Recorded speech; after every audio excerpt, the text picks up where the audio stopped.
Welcome to Be Less Stupid. I'm your host, John Hotchkiss. This is part 2 of our now 5-part investigation into fake news. To see part 1, you just go to our website, factbox.tv, and you will see a link right there on the homepage. For 30 plus years, Donald Trump has been attacking the media.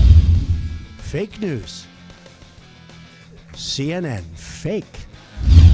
2 days after the riots in Charlottesville, CNN's Jim Acosta shouted a question at President Trump. Can we ask you some more questions then, sir? It doesn't bother me at all, but I like real news, not fake news. You're fake news. Thank you, everybody. Thank you. A day later, the circus freak in chief scolded the fake news one more time.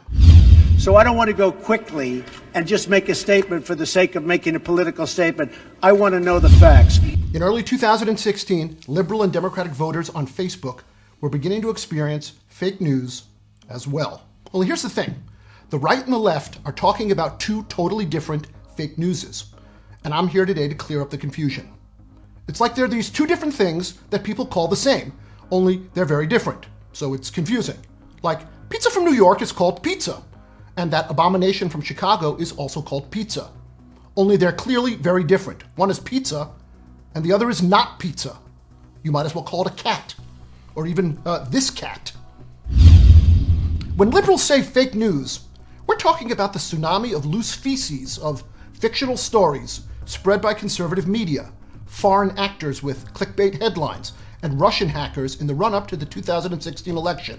And by the way, it's still going on now, only it's worse. And by the way, in case you were confused, this is not pizza. Where was I?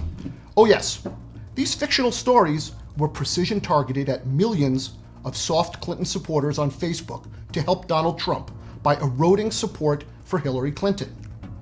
These stories portrayed Hillary as a cold, manipulative, unhealthy, ill-prepared, dangerous, treasonous, murderous psychodyke. And by the way, those were the nice things that her enemies had to say about her. So there's a disconnect. Let's begin with what? What is fake news? For Trump, fake news is any story that he doesn't like.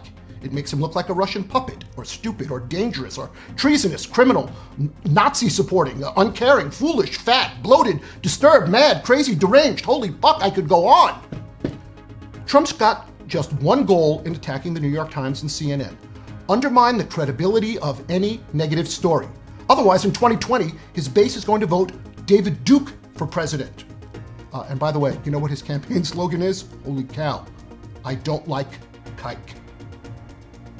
Trump knows that Bob Mueller's investigation is going to reveal more of his criminal conduct, that he really did get peed on by hookers, that he colluded with Putin and laundered money for Russian oligarchs.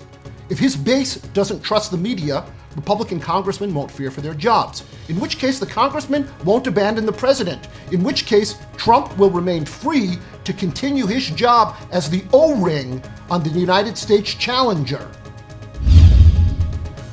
Now, there is another kind of fake news, the real pizza. This fake news is spread on the internet by websites masquerading as trustworthy media sources. They feature stories with headlines like, for example, Muslim judge rules 2 items of Sharia law legal. Chuck Schumer's daughter, Katie, dragged in handcuffs before a federal judge. Michelle Obama tells crowd that she was the most beautiful and elegant first lady in history. FBI agent suspected of leaking Hillary Clinton emails found dead. And confirmed report, Obama has a military force of his very own. Every one of those stories is entirely fiction. By the way, except the one about Obama. He does have an army. His soldiers are armed, and they don't like white people. And they just chucked their watches, and it is hammer time. During the election, thousands of fictional stories were precisely targeted at millions of voters, mostly conservative, but not entirely. And we'll get to the fake news that was aimed at liberals in part 3 of this series. These fictional stories are spread mostly through Trump supporter Facebook groups and pages.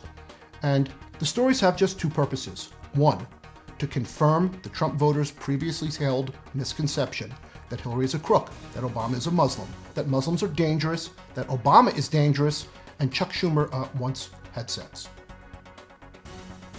The other purpose of the fictional stories is to scare the shit out of Trump voters So they think that Mexicans are coming for their jobs, that Muslims are coming to murder them, and that there's just something wrong with black people. So, once voters were afraid for their jobs and their lives, it didn't matter that one candidate grabbed women by the pussy, wouldn't release his taxes, and had cozied up to the Ruskies. He was the guy promising to build a wall and keep the Muslims out.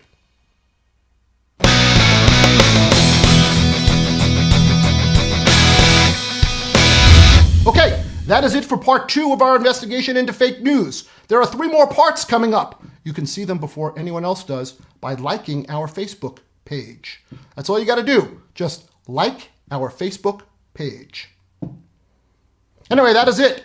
I'm John Hotchkiss, and I will see you next time on Be Less Stupid.